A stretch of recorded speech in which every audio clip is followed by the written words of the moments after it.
जय हिंद दोस्तों। मैं मैथ ब्लास्टर्स पर आकाश तिवारी आप सभी छात्र छात्रों का अपने YouTube चैनल पर बहुत बहुत स्वागत करता हूं। तो आज हम आगे प्रश्न कुछ जीके के और इसमें एक पैटर्न में मैथ्स का भी लेकर कराने की कोशिश करूंगा।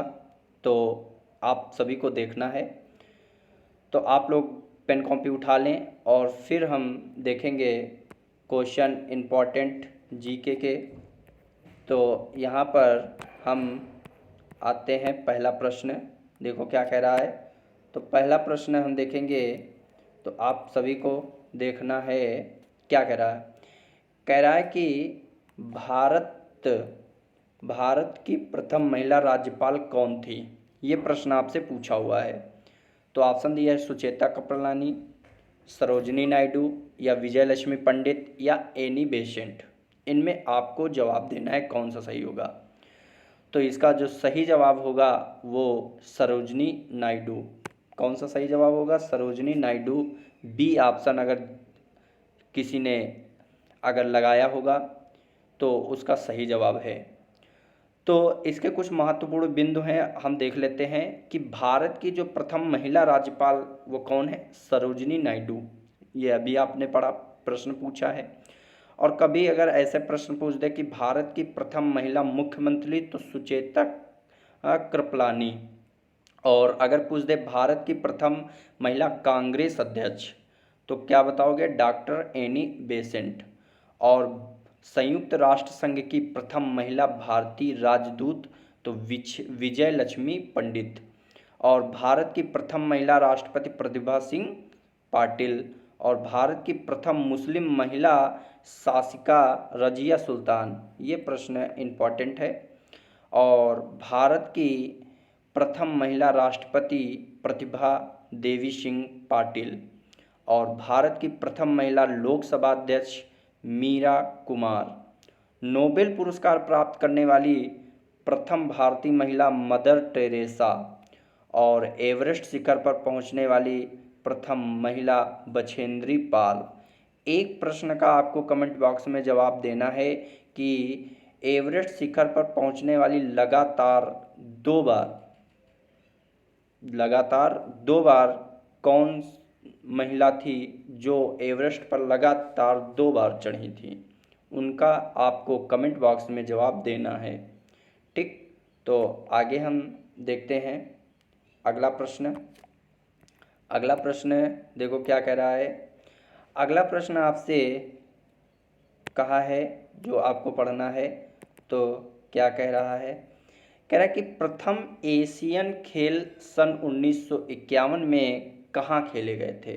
बैंकॉक, जकार्ता, नई दिल्ली या टोक्यो। ठीक, तो आपका इसमें सही जवाब जो हो जाएगा वो नई दिल्ली। कहाँ? नई दिल्ली।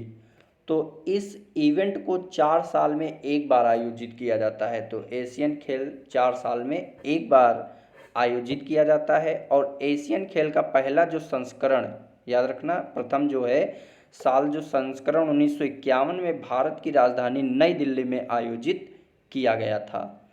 और साल 1951 के संस्करण को आधिकारिक तौर पर पहले एशियाई खेल के रूप में जाना जाता है। इसको भी आपको याद रखना है। फिर उसके बाद कुछ इम्पोर्टेंट हैं, देख लेते हैं प्रश्नों को। तो यहाँ से हम देखेंगे इम्पोर्टेंट प्रश्न, इसको हम बड़ा कर देते हैं। कह रहा है एशियाई खेल का नामकरण किसने किया था? तो याद रखना पंडित जवाहरलाल नेहरू। और फिर किस देश ने सर्वाधिक बार एशियाई खेल स्पर्धा में प्रथम स्थान प्राप्त किया? तो चीन ने। और आशफा पावेल किस खेल स्पर्धा से संबंधित है? एथलेटिक्स से। और अमेरिका कप किस खेल से संबंधित है? तो बास्केटबॉल। पहली बार बास्केटबॉल किस वर्ष और कहाँ खेला गया? 1891 में यूएसए में। और इन ऑफ शब्द खेल से संबंधित है तो बिलियर्ड्स। ठीक, स्कूनर और बिलियर्ड्स से संबंधित अन्य शब्द आपको याद रखना है, इससे प्रश्न बहुत पूछता है। तो ब्रेक शॉट, स्कॉर्लिंग और पुल, क्यों, cushion, billiards, object ball, hit आदि। क्यों शब्द किस खेल से संबंधित है? तो बिलियर्ड्स से, अभी आपने पढ़ा। तो इन प्रश्नों को भी आपको याद रखना है। फिर उसके बाद आगे हम देखते हैं। आगे प्रश्न क्या कह रहा है कि आरबीआई की स्थापना कब हुई थी। तो आरबीआई की स्थापना आपको बताना है, तो 1 अप्रैल 1935 कब हुई थी? 1 अप्रैल 1935। ये आपका ए ऑप्शन बिल्कुल सही हो जाएगा। ठीक, तो 1 अप्रैल 1935, तो इसको आपको याद रखना है। फिर उसके बाद यहाँ पर आएंगे। अब इसमें हम कुछ इंपॉर्टेंट देखते हैं कि भारतीय स्टेट बैंक की स्थापना कब हुई थी। तो 1955 में। यूनियन बैंक की स्थापना 1919 में। बैंक ऑफ महाराष्ट्र की स्थापना 1935 में। और यूको बैंक की स्थापना 1943 में। और केनरा बैंक की स्थापना 1906 में। बड़ौदा बैंक की स्थापना 1908 में। इंडियन बैंक की स्थापना 1907 में। और पंजाब नेशनल बैंक की स्थापना 1894 में। और कुछ हैं, आईसीआईसीआई बैंक, इसकी स्थापना 1994 में हुई थी। और एक्सिस बैंक की स्थापना 1993 में। बंधन बैंक की स्थापना 2001 में। आईडीबीआई बैंक की स्थापना 1964 में। और सिटी यूनियन बैंक की स्थापना 1904 में। और डीसीबी बैंक की स्थापना 1995 में हुई थी। तो इन सभी को भी आप लोगों को नोट करना है और इन प्रश्नों को भी आपको याद रखना है। फिर आते हैं नेक्स्ट, कह रहा त्वचा की बाहरी परत को क्या कहा जाता है? डर्मिस, एपिडर्मिस या एंडर्मिस? तो क्या होगा? या एक्सीडर्मिस। तो त्वचा की बाहरी परत को एपिडर्मिस कहा जाता है, तो ये आपको याद रखना है। और त्वचा की बाहरी परत को डर्मिस कहा जाता है। त्वचा में पाई जाने वाली तैलीय ग्रंथियां एवं स्वाद ग्रंथियां क्रमशः, याद रखना है, क्रमशः सीबम और पसीने का श्रवण करती हैं। ठीक, तो ये कुछ इम्पॉर्टेंट प्रश्न थे, इनको आप लोगों को याद रखना है। और फिर फिर इसके बाद एक प्रश्न जैसे आपसे पूछ दिया गया है, तो इसको आप लोगों को देखना है और करना है। इसको कह रहा है कि सीता की आय गीता की आय से 10% कम है, बताइए कि गीता की आय से सीता की आय कितने प्रतिशत अधिक है। अगर कभी ऐसा प्रश्न आ जाए तो आप कैसे करोगे? तो आपको हमेशा याद रखना है, हमारा परसेंट कितना होता है? 100 होता है। अगर एक बार कम देकर अधिक पूछ दे या अधिक देकर कम पूछ दे, तो ऐसा अगर प्रश्न अगर आपसे पूछ दिया जाए, तो जो परसेंट दिए है उसको पहले लिख लो। 10% दिए है, मैंने 10% लिख लिया। और जो भी आपको करना है कम ज़्यादा, वो हमेशा हर में करना और 100 से करना। अगर ज़्यादा कह रहा है तो 100 में बढ़ा देना, कम कह रहा है तो 100 में घटा देना। जैसे 10% कम कर दिया जाए, तो इसका मतलब हमारा परसेंट होता है 100। 100 में अगर 10% कम कर दोगे तो कितना परसेंट बचेगा? 90। और कितने प्रतिशत अधिक कर दी जाए, तो इसका मतलब 100 से क्या कर देंगे? गुणा कर देंगे। 0 से 0 कैंसिल हो जाएगा, तो इसका मतलब बचा क्या? 100/90। कितना बचा? 100/90।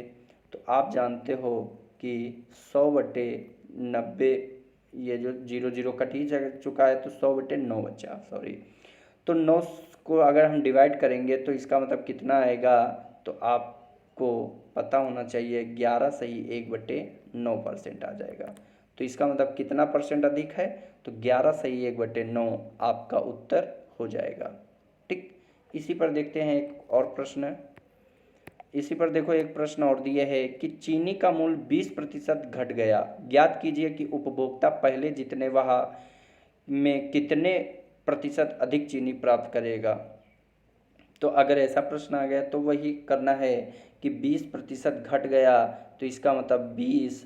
अब आपको बताना है क्या करोगे। घट रहा है तो 20 घटा तो कितना बचा? 80। फिर उसके बाद इंटू 100 कर देंगे, तो 20 कम 20, 20 चौको 80, 4 से काटोगे तो 25 चौको 100। ये हमारा उत्तर हो जाएगा। यहाँ तक बात क्लियर हुई? ठीक, चलो अच्छा, एक प्रश्न और देख लेते हैं इसी पर। अगर आप पूरा क्लियर हो जाए प्रश्न, कह रहा राम की आय श्याम की आय से 20% अधिक है, तो क्या करोगे? मन में ही आ गया होगा 20% अधिक है तो 20/120, यही आया होगा मन में, इंटू 100। तो 0 से 0 कैंसिल हो जाएगा, ठीक, 2 से काटोगे तो 2 छाक 12 हो जाएगा, और ये 2 तियाँ 6 हो जाएगा, और 2 पंची 10। इसका मतलब कि आपका 50/3 हो जाएगा। और 50/3 को क्या लिखते हो, 16 सही 2/3।